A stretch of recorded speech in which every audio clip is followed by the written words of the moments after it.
Responsibility வந்து இன்வெஸ்டிகேஷனுக்கு அப்புறம் தான் தெரியும். ஆனா இதுல வந்து இந்த பொறுப்பை ஏத்துக்கிறதுக்கு வந்து 2 தரப்புமே வந்து மறுக்கிறாங்களோ? இல்ல அது எப்படி மறுக்கிறாங்க சொல்லுங்க. கவர்மெண்ட் சைடை பொறுத்த வரைக்கும் அவங்க அவங்க என்னென்ன பண்ணமோ அதை பண்ணிட்டு தானே இருக்காங்க. அது வந்து அவங்க வந்து காம்பன்சேஷன் அனௌன்ஸ் பண்ணிட்டாங்க. அதுக்கப்புறம் ஒரு என்கொயரி போட்டாங்க. அதுக்கப்புறம் தான் சுப்ரீம் கோர்ட் வந்து வேற என்கொயரி போட்டிருக்காங்க. இந்த பொலிட்டிக்கல் பார்ட்டி அவங்க என்ன பண்ணிருக்காங்கன்னு ஒரு பார்க்கணும்ல. அந்த பொலிட்டிக்கல் பார்ட்டிக்கு இது பாலிடிக்ஸ் எலெக்ஷன் வர்றதுனால இந்த பொலிட்டிக்கல் பார்ட்டிக்கு இதுக்கு சம்பந்தமே இல்லாத மாதிரி ஒரு ஒரு நரேட்டிவ் சிலர் கொடுக்கறதையும் எப்படி ஏத்துக்க முடியும்? அந்த பொலிட்டிக்கல் பார்ட்டி தான் ஆர்கனைஸ் பண்றாங்க. விஜய் அவரோட வீடியோலயும் கூட அதுதான் சொல்றாரு. விஜய் ஒரு வீடியோ வெளியிட்டு இருந்தார் இல்லையா, அந்த சம்பவம் நடந்து ஒரு 2-3 நாள் கழித்து, அதுல கூட வந்து திமுகவை குற்றம் சாட்டுற மாதிரி தான் சொல்றாரு.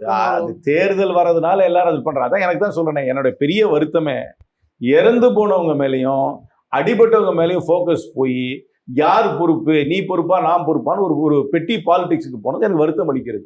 இது வரைக்கும் அந்த இறந்து போனவங்க ஏன் 11 குழந்தைகள் இறந்து போனாங்க, ஏன் குழந்தைகள் ஒரு அரசியல் கூட்டத்துக்கு வராங்க, அதுக்கப்புறம் அவங்களுக்கு என்ன ஏற்பாடு செய்யப்பட்டிருந்தது? ஏற்பாடு செய்ய வேண்டிய பொறுப்பு வந்து மாவட்ட நிர்வாகத்துக்கு கிடையாது. ஒரு ஈவெண்ட் நடத்துறோம்னா ஈவெண்ட் ஆர்கனைசருக்கு தான் அந்த பொறுப்பு. மாவட்ட நிர்வாகம் இடத்த ஒதுக்கும். எப்படி ஒதுக்கும்? நீங்க கேட்கிற இடத்த ஒதுக்கும். அதுக்கப்புறம் அவங்க கேட்ட இடத்த ஒதுக்குனாங்களா இல்லையான்றது கேன் பி எ கொஸ்டின்.